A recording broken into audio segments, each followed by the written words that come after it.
La pace sia con tutti voi. As the crowds at St. Peter's Square chanted, "Long live the Pope," Pope Francis's successor appeared.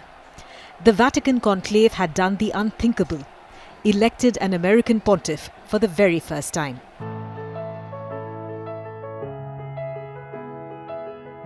"69-year-old Robert Francis Prevost will now be known as Pope Leo XIV. And although he is the first American pope, he is also considered as much a cardinal from Latin America because of the many years he spent as a missionary in Peru.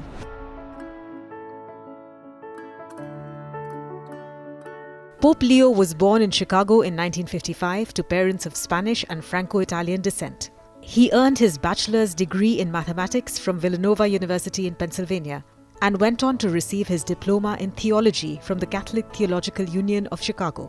Prevost served as an altar boy and was ordained in 1982 and later moved to Peru. He spent 10 years as a local parish pastor and as a teacher at a seminary in Trujillo in northwestern Peru. In 2014, the late Pope Francis made Prevost the Bishop of Chiclayo in Peru. He also served as the president of the Pontifical Commission for Latin America. Pope Leo is a member of the Augustinian religious order, which is spread across the world. He led the order for more than a decade as its prior general. He became Archbishop in January 2023, and within a few months, Francis made him a cardinal.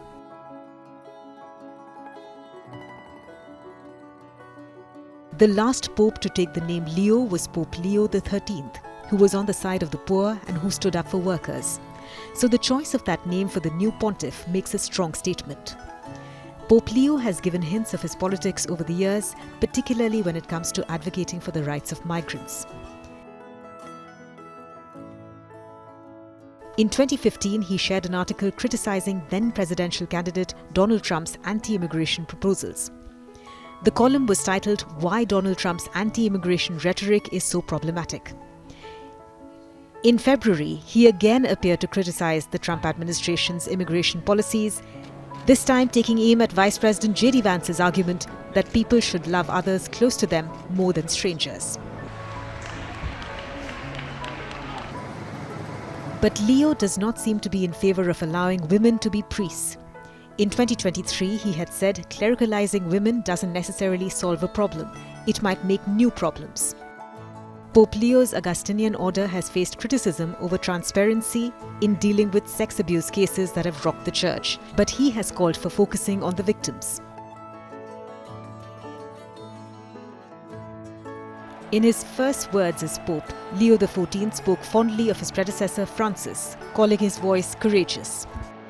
Ancora conserviamo nei nostri orecchi quella voce debole ma sempre coraggiosa di Papa Francesco che benediva Roma. Consentitemi di dar seguito a quella stessa benedizione. Dio ci vuole bene, Dio vi ama tutti e il male non prevarrà. Siamo tutti nelle mani di Dio. Pertanto, senza paura, uniti, mano nella mano con Dio e tra di noi, andiamo avanti. Pope Leo is seen in line with Francis on the direction the Church needs to take and on fostering a more inclusive global Church, but he is expected to lead as his own man. Leo is expected to lean more progressive on social issues like migration and poverty, but fall more in line with moderates on moral issues of Catholic doctrine. In order to get a two-thirds majority in the College of Cardinals, he would have had to have a broad appeal, even among more moderate or conservative members. In his first Mass at the Vatican, the new Pope called for the Catholic Church to desperately counter lack of faith. He also urged for church unity from his cardinals, addressing them in English. I begin with a word in English, and the rest is in Italian. But I want to repeat the words from the responsorial psalm. I will sing a new song to the Lord because he has done marvels.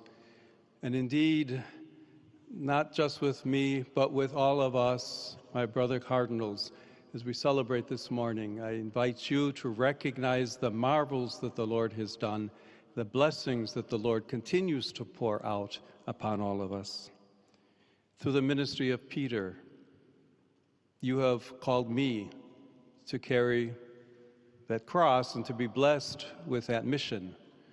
And I know I can rely on each and every one of you to walk with me as we continue as a church, as a community of friends of Jesus, as believers, to announce the good news, to announce the gospel. As the leader of the world's 1.4 billion Catholics, Pope Leo has outlined a vision of a missionary church which builds bridges, holds dialogues, and is always open.